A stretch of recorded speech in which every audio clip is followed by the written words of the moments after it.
नमस्कार। सत्संग के दौरान चर्चा चल रही थी कि हर व्यक्ति आजकल हर बात पर अपनी प्रतिक्रिया देता है, हर बात पर रिएक्ट करता है। प्रतिक्रिया का मतलब होता है कि आप जिस परिस्थिति हालात के अंदर अपने विचार बाहर करते हो। रिएक्ट का मतलब भी यही होता है कि हर बात पर अपने अंदर की भावनाओं को आप बाहर निकालते हो। अब मुख्य बात यह है कि प्रतिक्रिया कब देनी चाहिए, कब नहीं देनी चाहिए और किन परिस्थितियों में प्रतिक्रिया करनी चाहिए। प्रतिक्रिया देने का मतलब आप विपरीत परिस्थितियों में यदि प्रतिक्रिया दे रहे हो तो आपको बहुत सोच समझकर प्रतिक्रिया देनी चाहिए।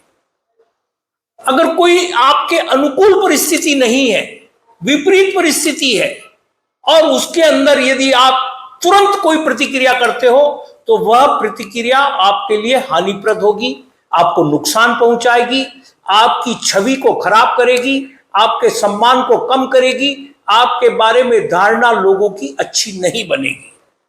लेकिन अगर आप वही प्रतिक्रिया शांत रहकर 1 मिनट के लिए तुरंत प्रतिक्रिया न देकर शांत रह गए, मौन रह गए और उस स्थिति के बाद सोचकर क्या मुझे इस पर प्रतिक्रिया देनी चाहिए या नहीं, तब आपने अगर उस पर अपना कोई विचार रखा तो आप अपनी बात को बहुत शालीनता के साथ, तरीके के साथ कह दोगे।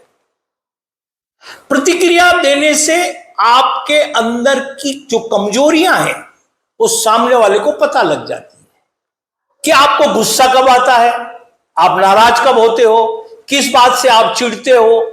यह प्रतिक्रिया देने से सामने वाला समझ जाता है। अगर मान लो आज आपने सोचा कि आज मैं सारे दिन गुस्सा नहीं करूंगा, मैं बहुत खुश हूं, मैं बहुत प्रसन्न हूं, लेकिन आपके सामने वाला सोच ले कि इसे आज गुस्सा दिलाना है और अगर उसने आपकी उस कमजोर नस को दबा दिया तो आप तुरंत गुस्सा हो गए। यानी कि आप अपनी मर्जी के मालिक नहीं हो, आपने अपना रिमोट सामने वाले को सौंप दिया है कि जब तू चाहे तू मेरा बटन दबाएगा, मैं गुस्सा कर लूंगा। तो ये परिस्थिति आपके लिए अच्छी नहीं होती है। आपको अपना कंट्रोल अपने हाथ में रखो, आप अपना मालिक खुद बनो, आपकी मर्जी के मालिक आप बनो, सामने वाले को अधिकार मत दो। और यह अधिकार कब जाता है? जब आप रिएक्ट करते हो तब वो समझ जाता है।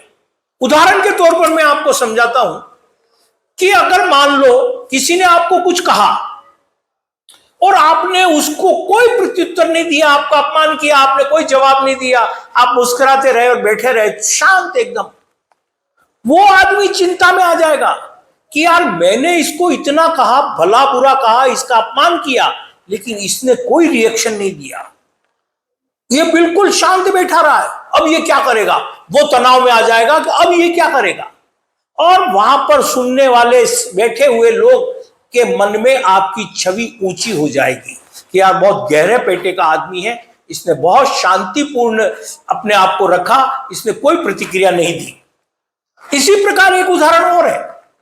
अगर कोई आपके एक चिमटी काटे और आप बिल्कुल कूल बैठे रहो, उसे आवाज ही नहीं हो कि मैंने इसके हाथ लगाया, मेरे कुछ हुआ, फिर अगर उसे लगता है कि आप नहीं हिले तो वो दोबारा और जोर से काटता है, तो भी आप नहीं हिले, तो वो व्यक्ति तनाव में आ जाता है कि यार कहीं मेरे हाथों में कमजोरी तो नहीं हो गई, मैंने इसके इतनी जोर से चिमटी काटी लेकिन ये तो हिला भी नहीं। तो वह आदमी अपने हाथ पर चिमटी काट के देखता है, कहीं मेरे हाथों में कमजोरी तो नहीं आ गई है। तो यह प्रतिक्रिया है कि आपके ऊपर उसने क्रिया की, आपने कोई प्रतिक्रिया नहीं की, आप शांत बैठे रहे तो उसके ऊपर प्रतिक्रिया हो गई।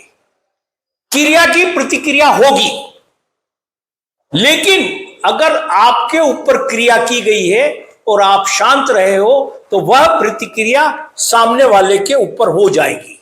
इसलिए हमेशा याद रखो कि विपरीत परिस्थितियों में शांत रहो। और प्रतिक्रिया से देने से बचने के लिए आपको हमेशा एक लाइन याद रखनी चाहिए कि हर बात का जवाब देना जरूरी नहीं है, हर जगह आपको बीच में कूदना जरूरी नहीं है। शांत रहो, शांत में, मौन में वो ताकत है प्रतिक्रिया देकर आप अपनी ताकत को समाप्त करते हो, और प्रतिक्रिया नहीं देकर मौन रहकर आप उसकी ताकत को भी अपने अंदर ले लेते हो। इसलिए प्रतिक्रिया देना बंद कर दो। दो जहां जरूरी है दो, लेकिन बहुत ठंडे दिमाग से सोच समझकर कि उससे मेरा बुरा नहीं हो, मेरी छवि खराब नहीं हो, तब जाकर आप अपनी प्रतिक्रिया दो। प्रतिक्रिया देना गलत नहीं है, लेकिन प्रतिक्रिया में अपने सारे अधिकार, कमजोरियां, आदतें सामने वाले को पता नहीं लगनी चाहिए। अपनी इच्छा के मालिक खुद बनो। अपनी शारीरिक कमजोरियों को, मानसिक कमजोरियों को, व्यवहारिक कमजोरियों को किसी को पता मत लगने दो, नहीं तो वो उसका दुरुपयोग करेगा और आपसे नाजायज लाभ लेगा। मौन में वो ताकत है जो प्रतिक्रिया में नहीं, गुस्से में नहीं। इसलिए मेरा आप सभी से आग्रह है कि गुरुदेव के इस विचार को आप अपने अंदर उतारें और प्रतिक्रिया देने से पहले 100 बार सोचें, समझें, फिर प्रतिक्रिया दें। धन्यवाद।